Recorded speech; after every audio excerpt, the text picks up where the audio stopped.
Today in history, in 1543, Nicholas Copernicus publishes proof of a sun-centered solar system. He dies just after publication.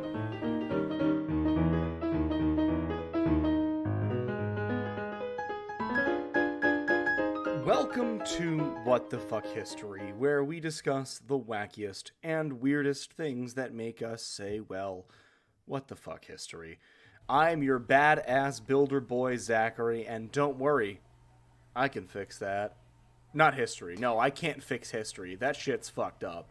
Damn, I mean, he's not wrong. My name's Meghan, and today I might be ranting about banned books. Not a guarantee, but I was on the website, and America, I just have to ask, why are we still doing this?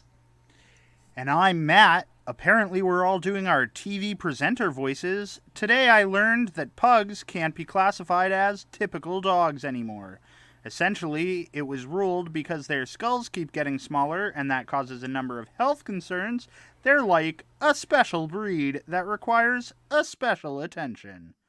I don't know why we all decided to sound like fucking TV presenters for our intros here, but I don't know.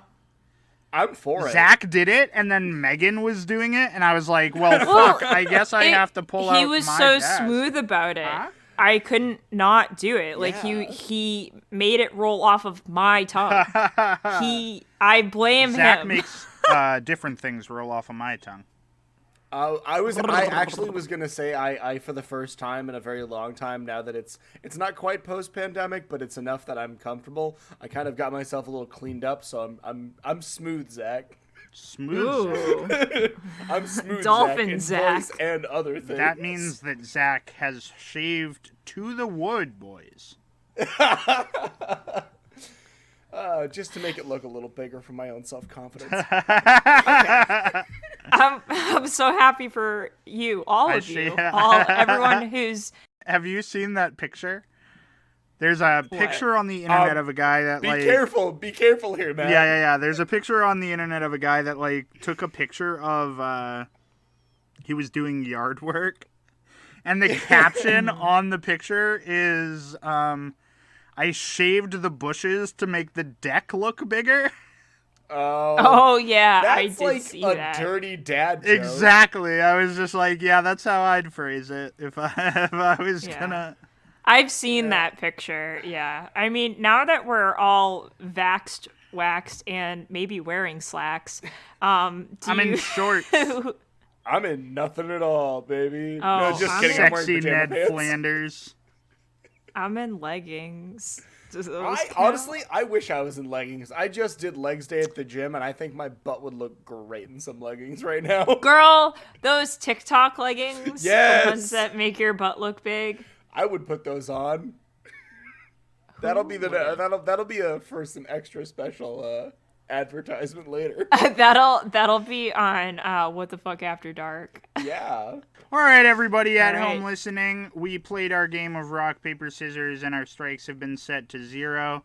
So let's get ready to rumble. The order for tonight is Zach, then me, then Meghan. Yes. Take it away whenever you're. I don't wanna, I don't want to. That awkward pause between when someone waits to know if we should be told to take it away or just take it away. I don't know, sometimes I tell you to take it away and sometimes you just launch, but, Sometimes I just fucking go for it. Yeah, no, sometimes you do just get after it. Well, I'm gonna certainly get after it tonight because this one's a good one. They're all good I ones. try to bring all good ones. As opposed to the yes. ones that are flops. I'm going to give a little preface here because I know Matt is kind of our war coordinator. Coming to you live from World War II. And, yup, there's another bomb. Oh, man. All right. I am... Are you coming into my backyard? I'm not coming into your backyard. That's what I'm saying. Okay, I am good. taking the talking stick. All right. And by talking stick, I do mean very large hammer. Because we're building tonight, boys, girls, and non-binary folks. You're all hammer swingers tonight, so let's fucking roll. Because Zach's here. He's ready to walk with a big stick. I'm That's walking with his a big policy stick tonight. with a big old metal bit on the end because we're hammering shit. hammering on it, boys. We're just fucking hammering on it. Yes. We are MC hammering on it. You should probably get around to this story. I'm sorry. There's too many good fucking dumb jokes. We're just gonna sit around here and talk about how much you hammer it. Yeah. Ballpark 8 to 10. That's distributed. Yeah. Yeah, I know. Yeah. All right. You're getting me all frazzled now. Anyway, this is not a World War II story, so don't get yourself worked up, Matt, because you've got me worked up, and it's gonna be a shit show. All right. But yes. I'm ready for the story. The suspense is killing you. Honestly, it kind of is. I'm like, when's it gonna happen? The story could appear at any moment. Yes. So don't get yourself worked up, Matt. That's my job for later. Okay. Side note, I think one of my favorite things about this podcast is our incessant spitting on the gender binary and me flirting with Matt constantly. Hey, I flirt right back, baby. I know. But I don't. I never get flirted. I am going to be talking about the Korean War, and more specifically, the Seabees' influence over this particular conflict. Are either of you familiar with the Seabees? No. The Seabees? No. The Seabees. Okay. The Seabees or CBD? No. CBDs. No. The Seabees are a group of absolutely insane people who fall under the jurisdiction of the United States Navy. The United States Construction Battalion are the folks who you call when you need something built or you want to lose in a drinking contest. Imagine the most hardened Boston construction worker, but they also know how to use guns and explosives. All of them? All of them. What do you mean? I don't have to imagine that. I can go into Boston and I can see them. Okay, let me rephrase that then. The most hardened Boston construction workers, but they're legally allowed to use guns and explosives. What do you mean? This is America. Fuck off, Megan. Zach, I'm legally allowed to use guns and explosives. All I have to do is walk into a Walmart. I know. I don't know what to tell you. You set yourself up for I this. know I did. I was trying to be clever and you fucking ruined it. But A baby Anyway. could walk into Walmart and buy fireworks. it's true. I know. I'm just so sad now. Anyway, tell me about the Korean War. The Seabees are pretty ding-dang great, but our story begins in the wonderful, wow, I can actually pronounce words. The wonderful, and I use that in heavy air quotes, year of 1950. September 15th, 1950. U.S. troops begin landing at Incheon and fighting their way towards the capital of Seoul. Now, infiltrating an enemy location is pretty damn hard, so the troops call up the Seabees in order to come up with a solution. And the boys over at the Seabees, they do some air recon, and they're, going over the information, and they end up finding 8 switcher locomotives that were trapped behind the enemy lines, and basically thought, yeah, that'll do. That'll do nicely. That's good. So, Chief Petty Officer E.A. Sidney, who happened to not only be a part of the Seabees crew, but also a former railroad man, takes 8 men with him to start this operation.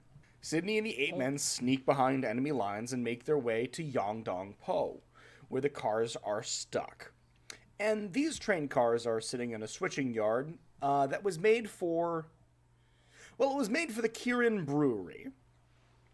Remember how I mentioned at the top of my story that these guys can drink anyone under the table?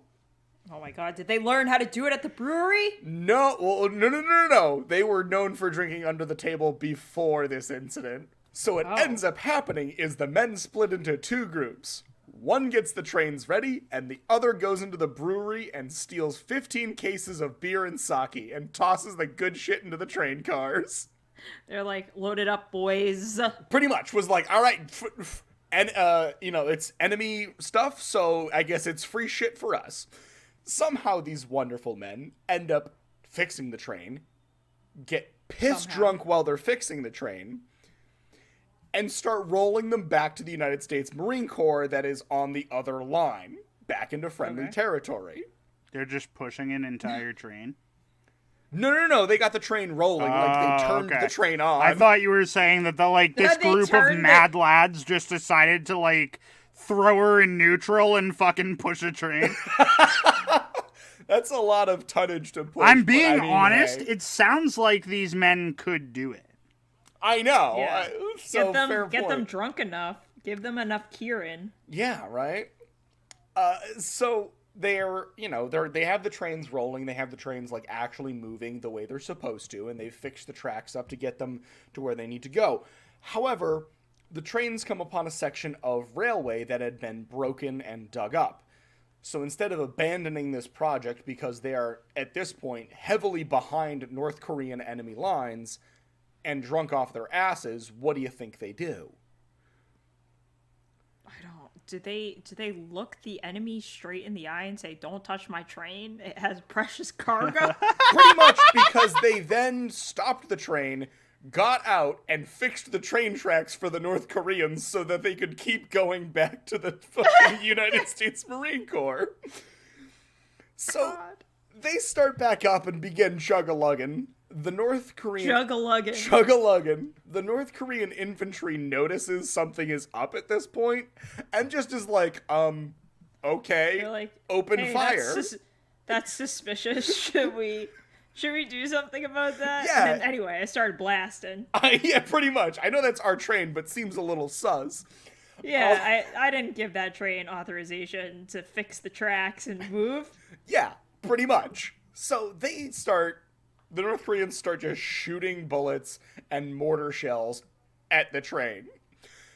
And simply not giving a fuck, the CBs are just like, just duck?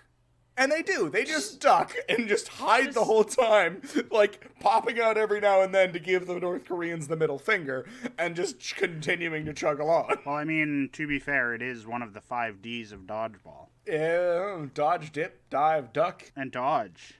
Wait, you said dodge twice. Yeah. Have you never seen dodgeball? Are you all 3 Okay, add it to the list. Maybe it might. Are you... Yeah, it's the 5 Ds of dodgeball are dodge, dip, duck, dive, and dodge. Are those also the 5 Ds of combat in the Pacific Theater? Apparently. When stealing a train, absolutely. Yeah, duh. Oh, okay. Now that I know, I feel like I'm prepared to fight a war there. So the CBs and the 8 train cars make it past the North Koreans, and they start gunning it for the line of the United States Marines. However, there is one issue with this plan. I feel there's a lot of issues with this plan, but go on. But one very big one in particular, because you see, while the CBs are very good at fixing things, they suck at paperwork, and the CBs forgot to tell anyone they were doing this. Honestly, I'm not surprised. This seems like more of a spur-of-the-moment thing for them. Yeah, absolutely. They were told that trains and booze would be involved, and they were like, fuck it, I've got nothing better to do on a Tuesday. Yeah, they were just like, God, if we're going to be on active duty, I might as well be doing something I want to do. Exactly. So, upon seeing 8 North Korean locomotives headed straight at the United States Marine Corps line, the Marine Corps does what they do best and attempts to kill anything that moves. Yeah. Is this Fast and the Furious with trains? Pretty much. This is North Korea. This is the Korean War Fast and Furious. Yes. They start like drifting on the tracks. Oh yeah, because it's about to get even better. Because not only do the Marines find that bullets don't do well against train, what do? Okay, grab bazooka. What do if bullets no pierce train? Oh, that's right. Get rocket. Get rocket. Yeah, pretty much. So they fucking haul out a bazooka. Why did you make the Americans sound either like dumb cavemen, which we are, or Russians, which we're not? I was going they were just close enough to Russia. Yeah, okay. I was going for... No, I was talking to Meghan because she was like, what do? I mean, I also kind of did what do. That's fine. Okay, that's yeah, I was... See, again, like the newscaster voice, I was following Zach's lead. Yeah, all right. See, I only did it because I grew up in a house in a family full of Marines, so some of them are wonderful people. but they're just good at killing shit, and I'm gonna leave it at that. Like, good at killing shit and following orders. This is a very pregnant pause. Yeah. Yeah. Not surprised that they just pulled out a bazooka and were like, kill the train. That's all I'm saying. Yeah, that's what we do. We kill the train. We kill the train. So, a Marine Corps private by the name of Crestfallen, great name, that is a really good name, notices that the guys whooping and hollering while driving these line of trains are all wearing American uniforms and have clear GI haircuts, and is like, what the actual fuck is going on? And he yells to his sergeant before, I presume, the bazooka goes off, to hold fire because there are some devil dogs on the train. Before the bazooka goes off. I would hope you would so. Hope. Or else you would absolutely hope that that's what My happened. My fingers are crossed. So, the private yells to his sergeant, there's some Marines on the train. Can we stop shooting? There's submarines. There's a snake in my boot. There's a snake. There's a Marine on the train. There's a Marine. I thought you said submarine. No, for a there minute, is. And I was like, shit, yes. There's a submarine on the train. Oh no. Where are they bringing it? There are some Marines on the train. Stop shooting. And this old ass, grizzled ass, nasty ass, grumpy ass, motherfucking World War II sergeant looks at this thing and says, like, after looking at the train and looking at the private and looking at the train and looking at the private, he goes, and I quote, "It's just them damned Seabees again." It's just them. They're back. Because again, they're back at it. Guess who's back? Back again. Oh, dear God. When I read this, that quote right there was literally just like someone who had seen too much already and then had seen something else that pushed it over the edge and was just like, fucking hell, I'm done. I just feel like I want to retire. Yeah, like retirement's knocking. So in conclusion... Retirement's knocking. In conclusion, this sounds pretty on par for the Mad Lads and the Seabees, and it's also fucking awesome. Not only because did they steal booze, steal a bunch of trains, get shot at, but they even stopped to fix the local infrastructure for shits and grins. That's so kind of them. Right? If you're gonna be behind enemy lines, you might as well improve the infrastructure. You might as well be like, you hey, might as well for I stole your shit, reasons. but I fixed your shit. You're welcome. I stole this, but I fixed it. You had something, I made it better. Pretty much what happened, though. It's like, you know... That's like, but my only thought is that we're Americans, and so, like, that sentence would typically go, I fixed your shit, but, like, the added bit would be, I added an explosions button. I mean... Is that what you wanted? Did you want an explosions button? Wait, you didn't and want they were all pyrotechnics? like, no, I didn't. And they're like, oh, oops. well...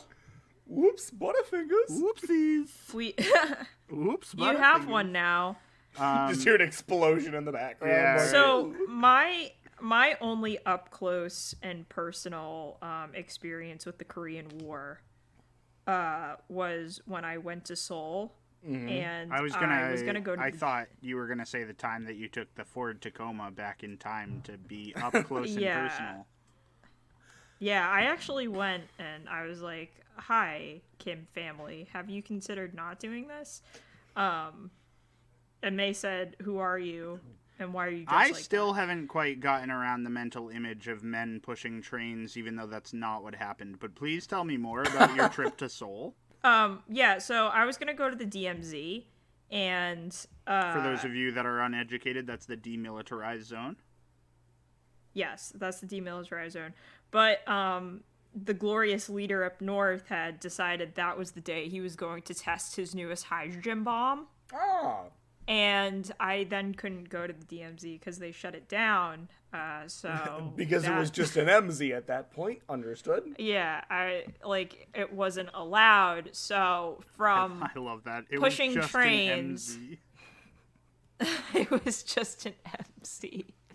So from pushing trains to frazzled Marines to the DMZ, that's my experience. Okay. I do also want to reiterate, they didn't push the trains by hand. They turned them on. No, I get that, but like, I'm still of the mindset that It's a they for funnier sure image. pushed the train. They were steam Yeah. and fucking sake powered machines, okay? Steam and sake powered. They pushed the train. It's just such a funny It image. is really like, just a where funny they- image of like Marines. They are like, pushing why don't we trains. do this the hardest way possible? And someone's like, we can just turn the train on. No, and no, it's no, like no, some it's about guy principle now.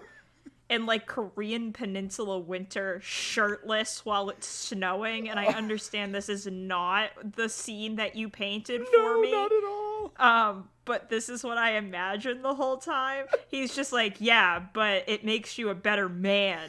If it puts hair in your chest if you push it. What you have literally done is taken like a small, glorious premise and then just Hollywooded the shit out of it. Yeah, Like, I know. you turned it from a fun little story into a fucking blockbuster movie that's gonna win an award for a bunch of bullshit.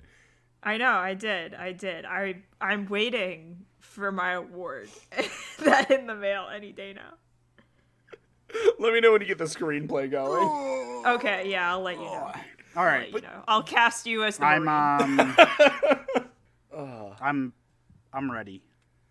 Are you ready? I'm ready. I was gonna do Are you ready, like Mr. Krabs? I was gonna do a SpongeBob thing, but I feel like that would be cringe. Oh, But well, you could whatever if makes you feel wanted. better. Yeet.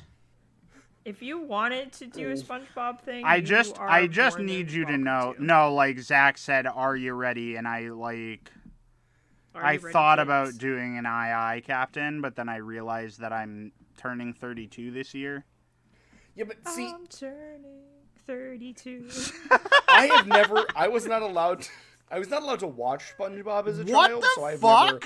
never watched SpongeBob. Bro, how? Interesting. Did your parents man. think that it was the devil? They didn't think it was the devil, they just thought it was stupid. That Bobby Boucher is the devil. No.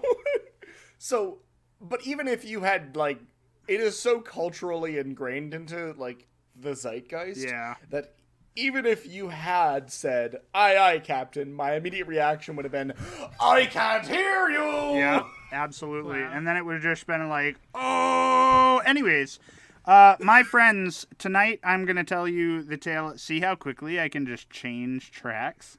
I love it. Oh, much like a hand-pushed train. I'm just a hand-push train powered by Marines and sake. My friends, tonight I'm going to tell you the tale of Mithridates the Sixth. Also, That's- no, fucking. We're gonna cut Yeah. it. We're gonna go back to one. I don't know why, but you just fucking turned into the executioner from Robin Hood Men in Tights. Yeah, I really There's did. like a lot. There was a There lot was that you so just much, said. and I'm pretty sure I had a stroke in the middle. But anyways, Like a six and a half. yeah, six and a half. Tonight I'm going to tell you the tale of Mithridates the Sixth, who is also known as Mithridates Euraptor, or after his death, and it's nice that they waited till after his death to call him this, Mithridates the Great. Oh. I was really hoping he'd be like, I'm going to tell you the story of Mithridates the Sixth, who was also known as Mithridates the Seventh.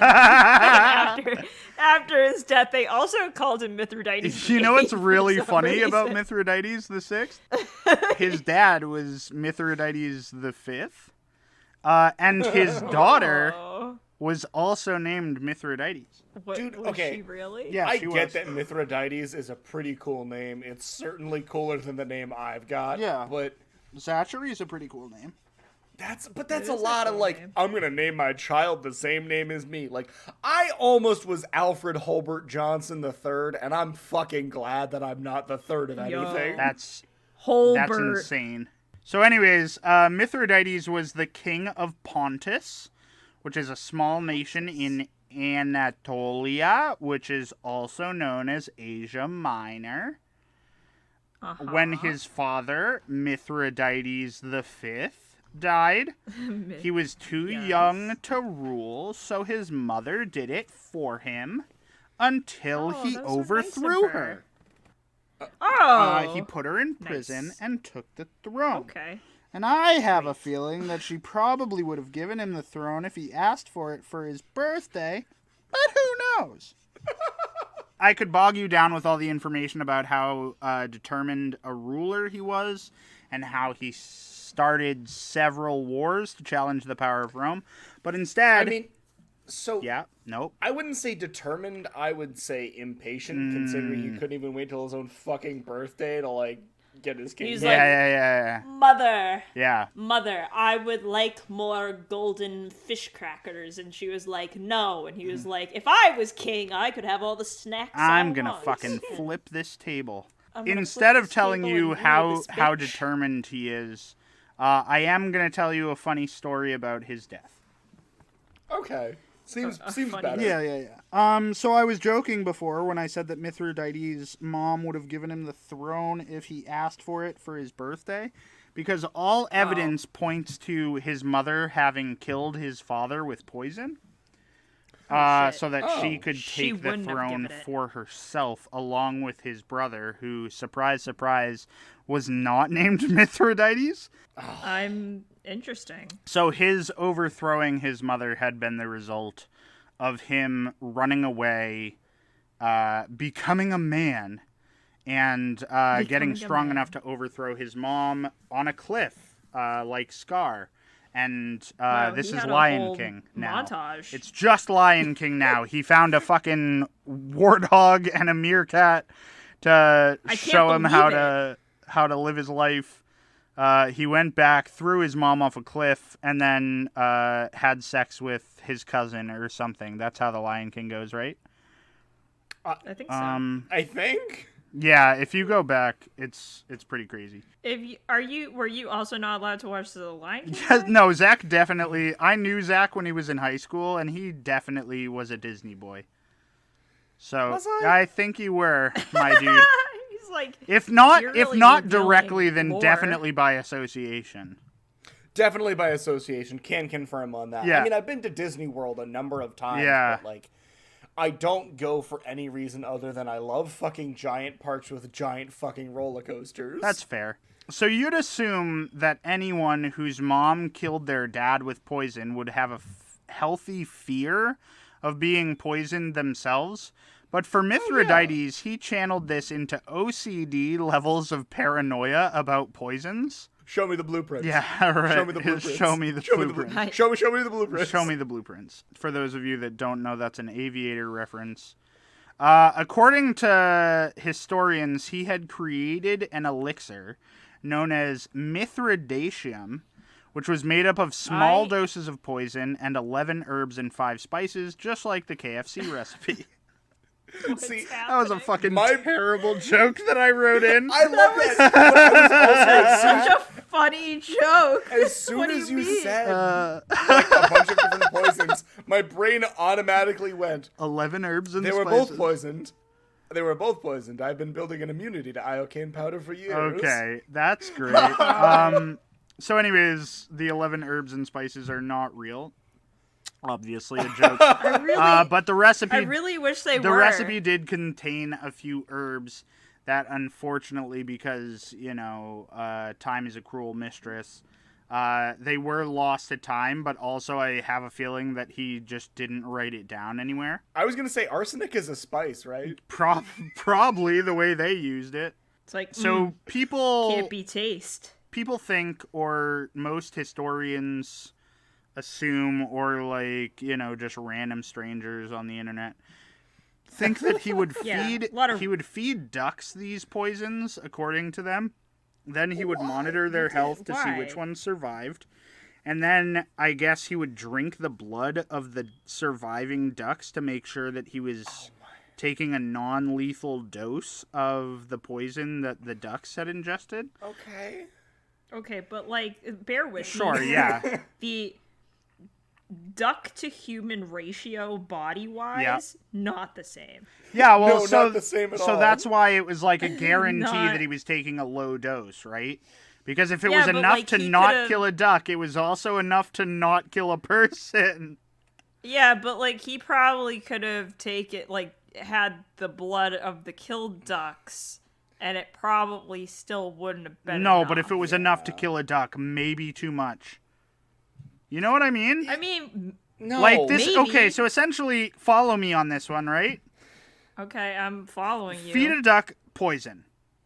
If that Yeah. duck dies, maybe, just maybe, you gave it enough poison to kill also a human, possibly, maybe as well. I guess there is a possibility. Don't you have prisoners? Feed a duck poison. Duck Yeah. stay living. Kill duck. Yes. Definitely not enough poison to kill a human. Okay, Yeah. got it. So that's kind of No, just I'm here. the thought. I'm here with you. So anyways, it's not specified anywhere that he did that, for sure. But essentially what he would do, much in the same way that Wesley from The Princess Bride built up a tolerance to iocane powder, he would dose himself with small doses of most foodborne or ingestible poisons, because he always assumed that his food would be poisoned. So he would ingest these small portions of poison, and he'd be fine. And then, he would just build up a tolerance to these poisons. Yeah. That being said, Mithridates does become the king. He goes on, a spree of just trying to gain land and get strong and be big and show everyone else how big and strong he is. Oh, such a big, strong boy. Such a big, yeah. strong boy. But he was, as I mentioned, a determined leader. He waged a lot of wars trying to gain land. Yes. And at a Standard. huh? A standard Tuesday. Standard Tuesday for leaders. ancient Yeah. Roman times, for sure. Definitely. But he did at one point get soups big enough to challenge Rome. Now, when I say that he got big enough to challenge Rome, I'm saying it in sort of the David and Goliath sense, where he was very much still the underdog. I was going to say, anyone can challenge Rome. It's whether or not it's a smart decision to challenge Rome. Right. It wasn't for Mithridates. In conclusion, not have guessed smart. that. Not a good In idea. conclusion, bad. His cool name. His could cool not name was protect not him. enough. So he goes up against Rome, and not in the real sense where they meet on a battlefield, but I think it's just there are skirmishes, and then all of a sudden he realizes that he's losing and he retreats. And I don't know if any of our listeners have seen this Fucking meme. coward. Yeah, fucking coward. Coward. At least live up to your cool name.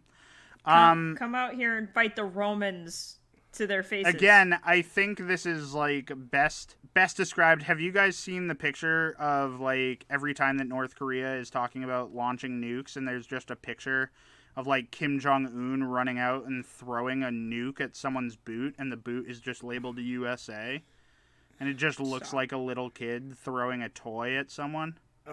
No? I have not seen this. I'll have but to I want try to and see find this. it and show it to you. But anyways, it's a David and Goliath type situation where it's just Mithridates thought his pants were bigger than they were, and Rome stood up from the kitchen table and was we're gonna put you back at the kids' table.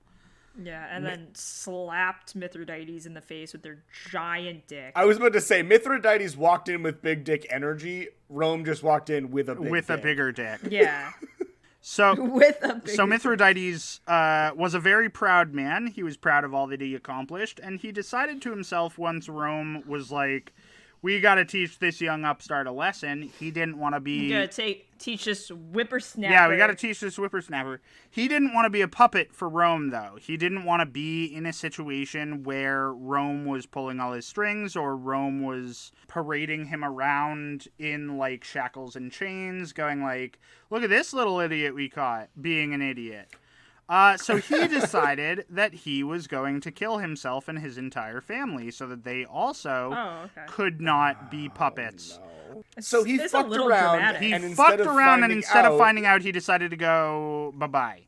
I do also want to mention that he did have his family's consent to kill them. Okay, at least he got their consent. According to, God. the Wikipedia article that I was reading, which, you know, I don't know how fucking accurate any of this is, but, you know, according to Wikipedia, it said that his daughters asked to have poison first, and then he gave it to his wife, who was also his cousin or his sister or some shit. I don't remember. Yeah, that makes sense. Oh yeah, so this is a quote from the fucking Wikipedia. You guys could have done this research on your own. So Okay, rude. Well, I'm not saying you guys. I'm talking about our listeners.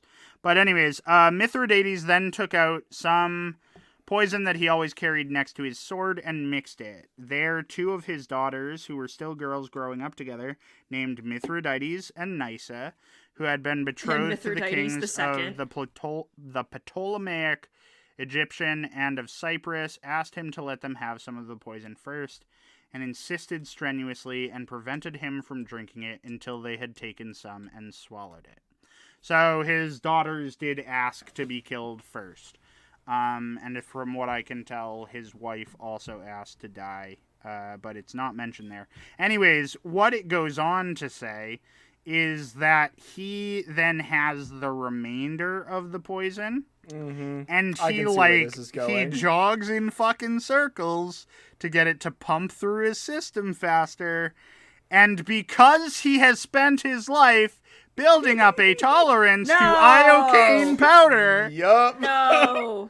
He's fine. I saw that. Why would he pick another poison? Absolutely fine, and does not die to the poison. Rip. His liver's just like, it's another fucking Tuesday. Hey, looks like another Tuesday for Mithridates. This with this the amount we've garnished. been saying that, I think that's going to be the name of the episode. Yeah, it's just another fucking Tuesday.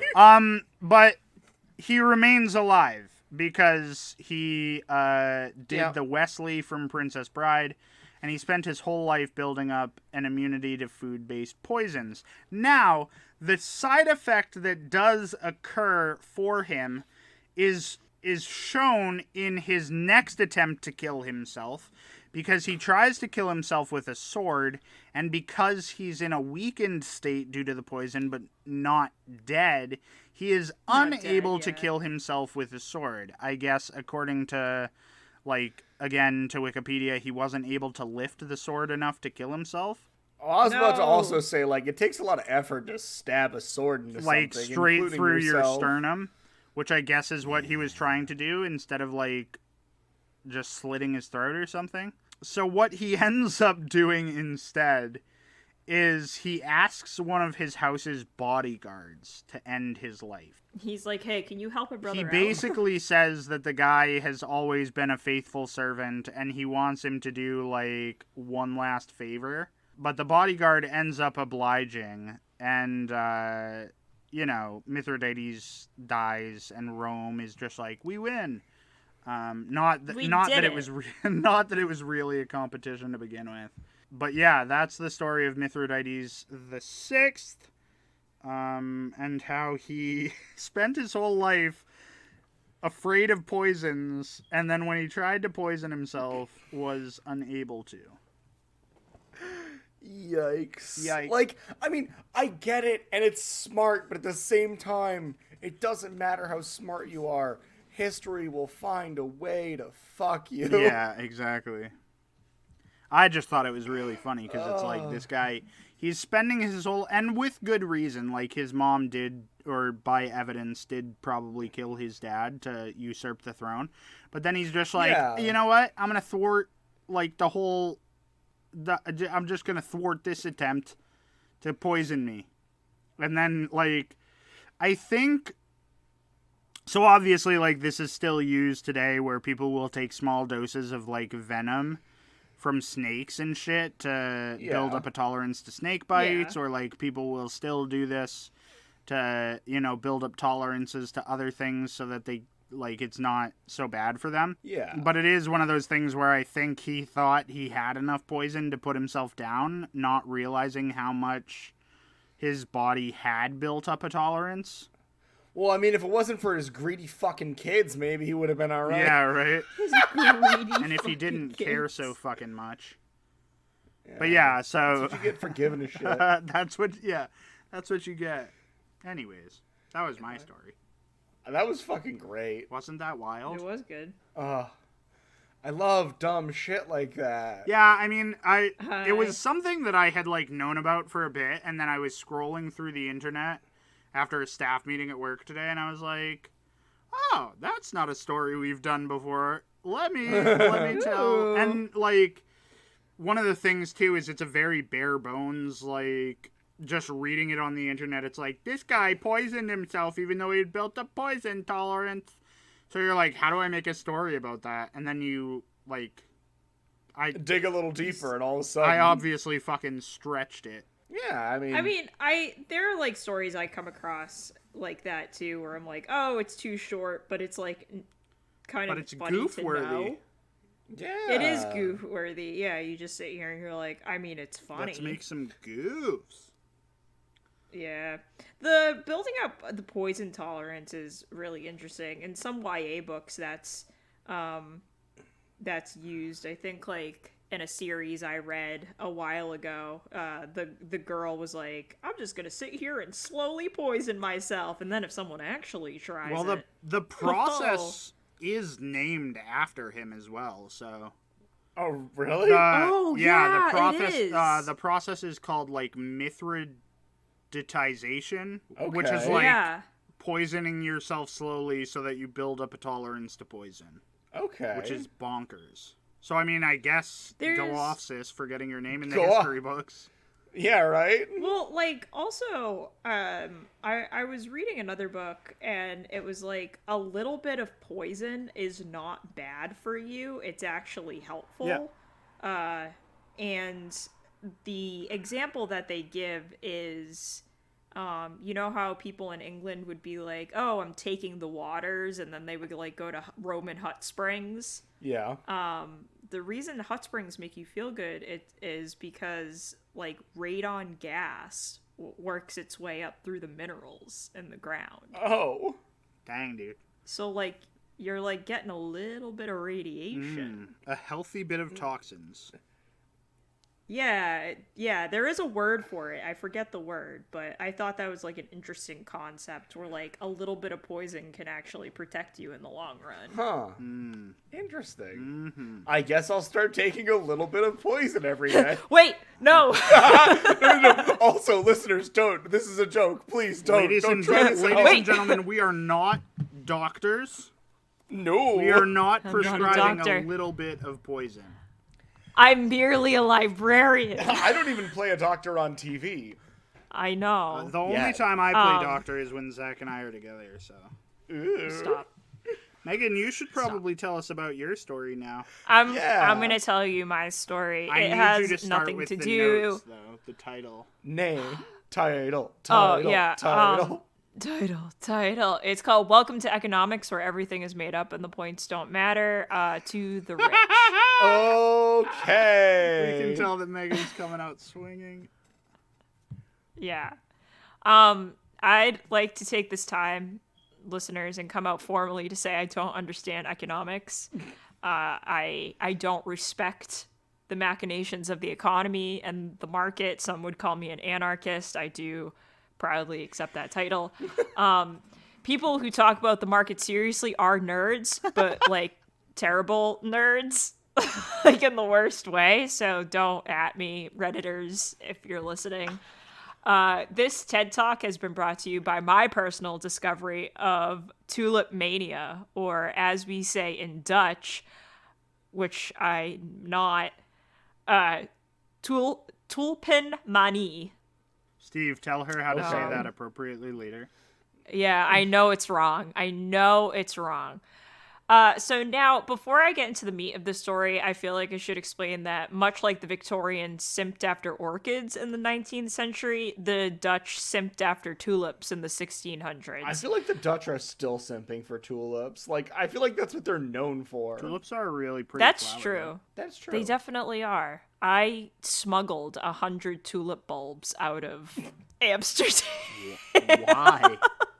One time. Why did you do that? Because I wanted them, and clearly they were cheap, and so I brought them home. Did you not have to declare that at customs?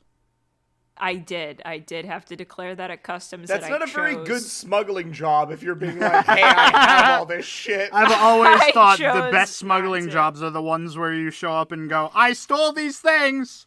I didn't steal them. I paid money for them. I so just then you didn't weren't want to go through the actually hassle. Okay, so you were just I like, was. I'm Han Solo, but actually, no, I'm not. I didn't want to tell anyone I had them, and because they told me I couldn't have them, and I was like, "That's dumb." Okay, I'm gonna bring okay. these home. We'll let you get back to your story, but who told you couldn't have them? The airport. The airport was like, unless you buy the tulip bulbs inside the airport, you can't have outside tulip bulbs. And I was like, I already spent Dutch dollars. I already spent On- Dutch dollars. Some would call it the euro. Oh God! I've already spent money on 100 bulbs. Why didn't I'm you not, just tell them that you had bought them at the fucking because airport? I think they would have. The ones at the airport said you bought them at the airport. Oh, there was like a stamp on them that was like, Yeah, these there was are like a Eglyn's stamp, best like a little- tulips. Yeah, these are Higginbotham baller bulbs. And I want to make that a I D&D didn't wanna- item now. yeah, Higginbotham's baller bulbs. Come get them. So I'll get back into my please. story. The Dutch loved tulips in the 1600s and today. Nothing has changed.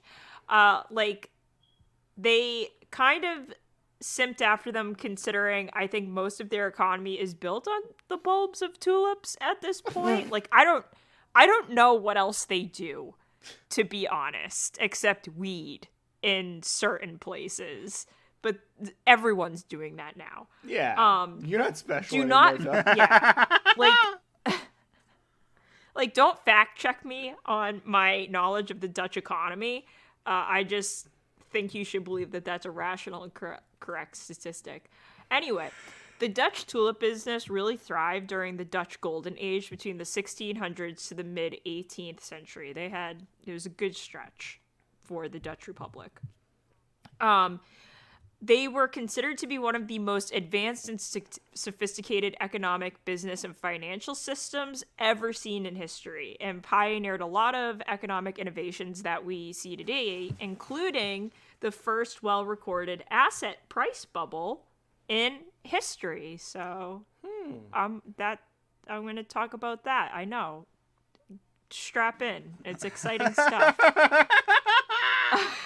Also, Megan, Yeah. just to let you know, the number one export for the Dutch is machinery. Oh, large machinery? Yep. 4 tulips. Yeah, No, exactly. those are their most smuggleable item. Oh, yeah. What you got under the tarp there? Nothing. Nothing. Nothing. Just, Just some large machinery. Just some large machinery. Large Imagine if you Yeah, put but, large like, machinery over your tulip bulbs, and then you get to the other side of like where you're smuggling, and you're like, "We crushed them!" We crush them, or you open up. It's like what's under the hood of your cat dozer, and it's like, don't open that. Don't. That's where I'm do smuggling it. my tulip bulbs. Don't do it. The bulbs are sleeping. So anyway, the Dutch had the first recorded asset price bubble in history, and if you guess that asset was tulips, you are right. I kind of figured. It was about tulips. The tulip, along with other plant life like potatoes and tomatoes, came to Europe in the 16th century, and their popularity started in the Netherlands around 1593. I know, this is really good stuff. When a big plant nerd, or a botanist, as my sources are now telling me, named Carolus Cassius, planted a collection of the bulbs and found that they were able to tolerate the harsh conditions of the Netherlands, because nothing wants to fucking grow there. It's cold and it's sandy. Having tulips became a status symbol among Holland's trading families with expendable cash reserves after their freedom from Spain. I bet you didn't know that it was once the Spanish Netherlands. Mm-hmm. Now, in looking this story up, I learned more than I ever wanted to know about tulip cultivation, but just know that it takes a long time to get a really, really baller bulb. Like, we're talking years for one flower. It's a lot. And because tulips don't just like to be ripped out of the ground whenever, Nope. tulip traders could only sell them from June to September in the spot market. I think it's funny that you say that tulips don't like to be ripped out of the ground just whenever. They don't. When that's the truth for almost every other plant that exists. I don't think any of them approve tulips. of just being ripped out of the ground. No, there are some. sorry. There are some plants that are very easy to transplant. Well, see, easy to transplant doesn't mean that they approve of it, though. Okay. You might be I don't think right. plants have feelings, man. Zach, I've literally witnessed a tree go into shock because it was planted somewhere else. I think they have feelings. They might have feelings. Someone's a fucking druid.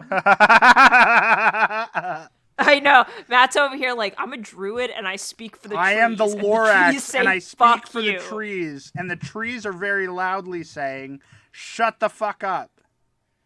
And the trees are saying, stop polluting or I'll take your fucking knees. Yes. I'll take your knees. That's such a good picture. I've always wanted knees because I'm a tree. Anyways. So the rest of the year, when tulips couldn't be physically sold, contracts were signed before a notary in what was known as future contracts. I want the sweet bulbs and you'll give those to me when they are available. You're telling me that these boys had tulip NFTs? Yeah, and they were dude, fungible the whole time. Yeah, I'm telling you that these NFTs were originally tulips. So as the flowers grew in popularity, professional growers paid higher prices, which drove prices up more. Then in 1634, the Fire Nation, and by that I mean the French, began to want tulips, and speculators began entering the market.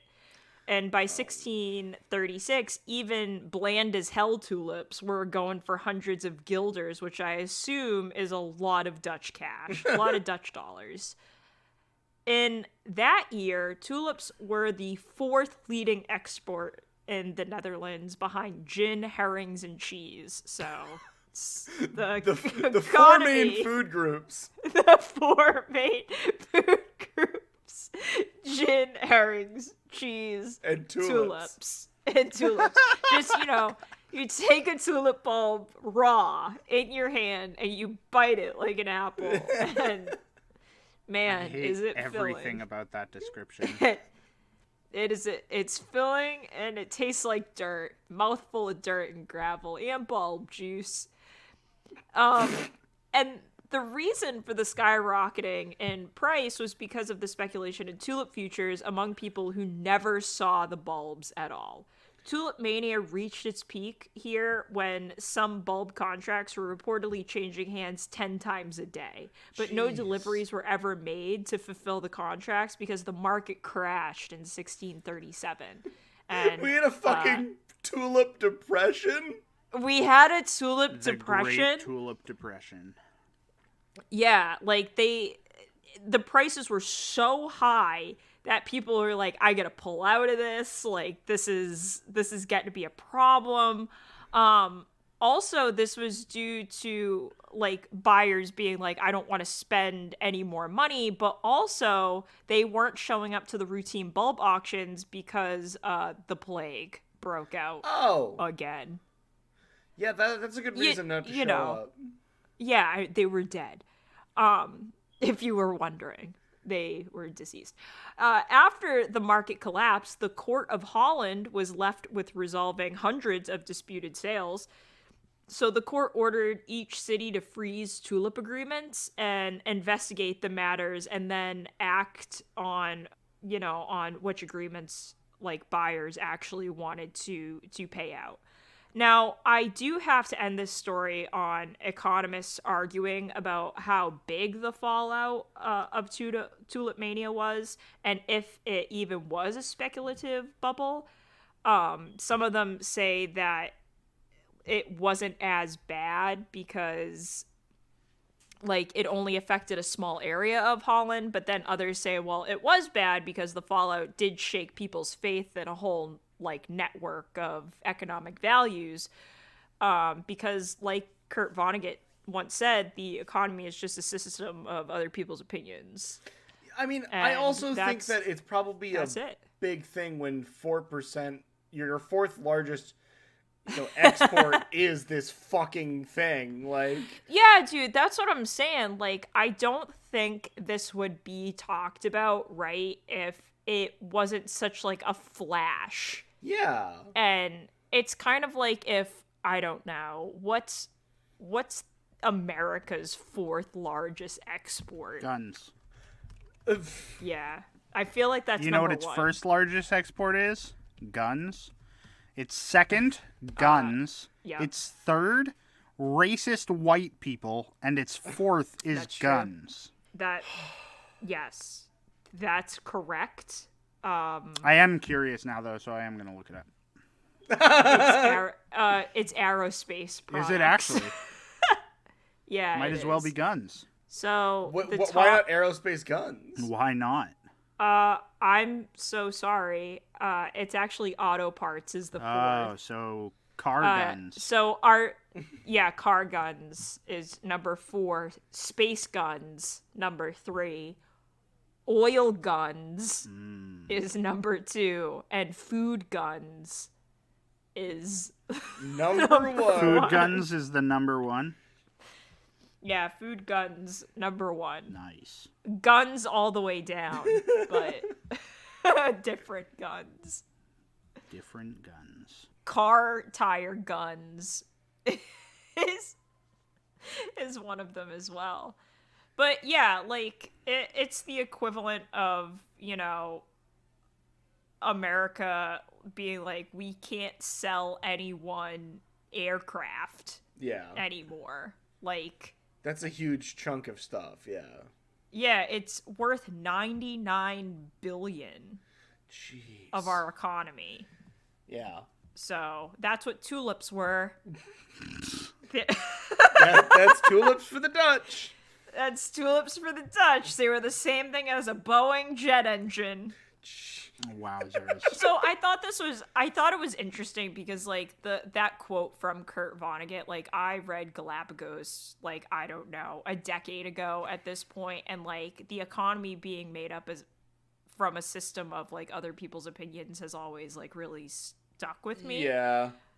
Which is, I think, like, is very true, but it's also a really wild concept when you see people's lives like made and lost depending on what the stock market does. Mm-hmm. Yeah, no, I get that. Yeah, I just think it's like really wild. So I wanted to do this, especially like I wrote this story a few weeks ago because like the stock market has been crazy lately, and I was like, oh, I wonder, like how this kind of like what was the first asset bubble like, because we're in a housing bubble right now. Like, what's happening?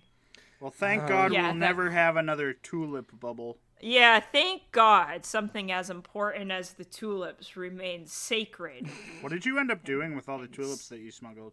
So they're downstairs in in their own barrel in the garage. Are they still Fun viable fact about bulbs? tulips. Yeah, they're still viable bulbs, but fun facts about tulips, they love the Low Countries, they hate my yard. You smuggled they were tulips like, you can't even fucking use! I know, I'm aware. The worst part is they're actually really beautiful tulips. They look like each petal has been hand painted. Oh my gosh. But yeah, apparently our rich loom is too rich for their Blood? bulbous bodies. and they would prefer, they're like, no, can you get me some sand and salt water? That would be good. No, not too much sun. Just enough. Just enough. I prefer to suffer. Also, it's too hot here.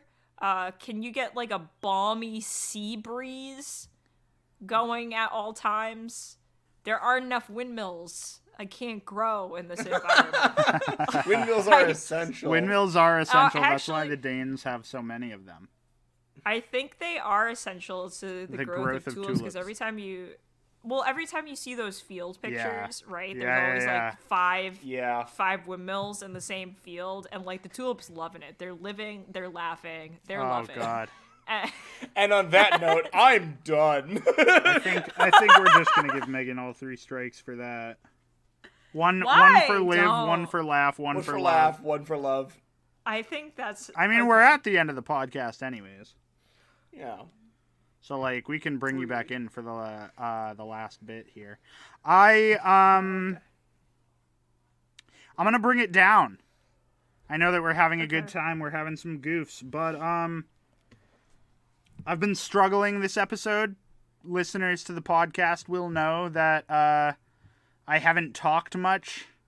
Probably this episode, I've been cutting my snippets in here and there, but there was another mass shooting at a school today in the United States, and I'm kind of just furious, I think. Yeah.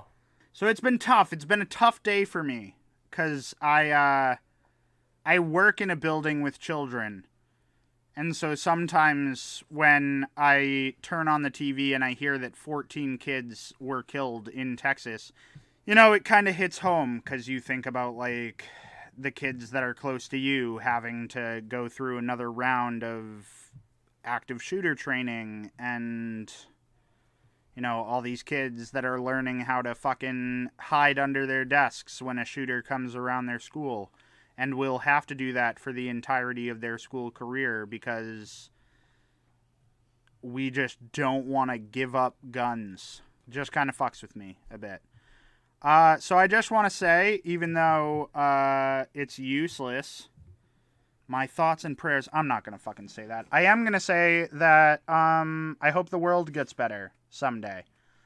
And we thank you guys for staying with us and listening to us talk shit about history. Yeah. And with that, I will sign off with the question that we're all asking. What the fuck, history?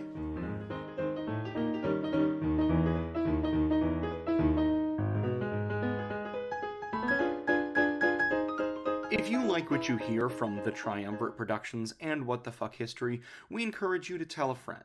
We don't pay for any ads, so the best way to get us out there is to talk to other people about us. You can find us on Facebook at the Triumvirate Productions, on Twitter at triumvirate_pod, and on Instagram at the_triumvirate_productions.